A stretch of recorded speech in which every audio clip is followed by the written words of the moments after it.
Hey, Pastor Mark here. Thanks for coming back. Happy Ash Wednesday. It's kind of an oxymoron, isn't it? Happy Ash Wednesday as we prepare Lent and for the crucifixion.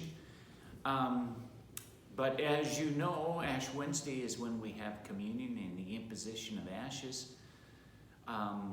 Remember that you were ash, and to ash you shall return. Let me go back to where that came from. It comes from Genesis chapter 3, and this is right after the fall, if you will, of Adam and Eve and getting kicked out of the garden. And God is talking to them and telling them, now, by the sweat of your face you shall eat bread until you return to the ground. For out of it you were taken. You are dust, and to dust you shall return. Sounds a bit maudlin, doesn't it? That we say this every year to our people. I put the sign of the cross on their forehead and say, remember that you are dust, and to dust you shall return.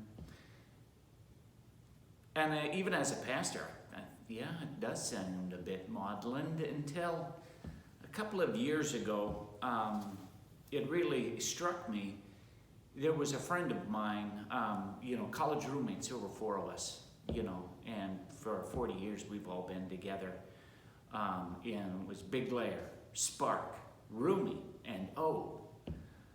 You may have heard me preach about it, some of those of you who belong to our congregation.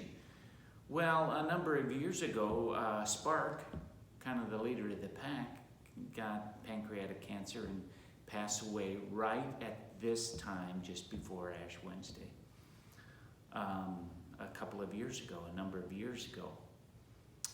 Remember that you are dust, and to dust you shall return. So, yes, it is a reminder of our mortality, if you will, but knowing Spark, or Mark, and Big Lair, and Roomy, and our long relationship, I also come to realize too is that yes, we were created from dust, theologically speaking, and to dust. After we die, we decompose and we go back to dust.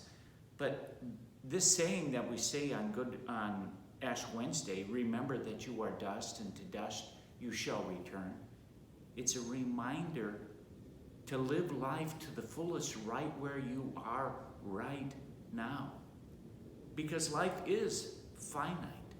Delaying things, doing works of justice, doing kind acts, being generous, being happy. If we keep putting it off, it doesn't happen. So this year, let it be a reminder not of our mortality.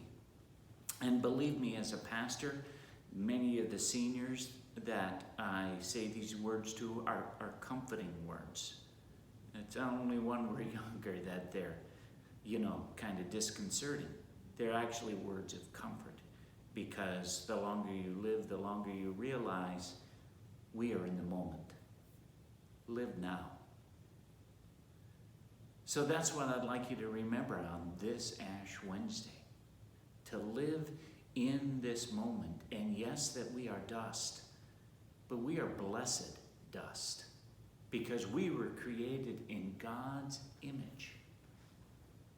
From dust to dust, but blessed dust from beginning to end, and God knows our name and loves us.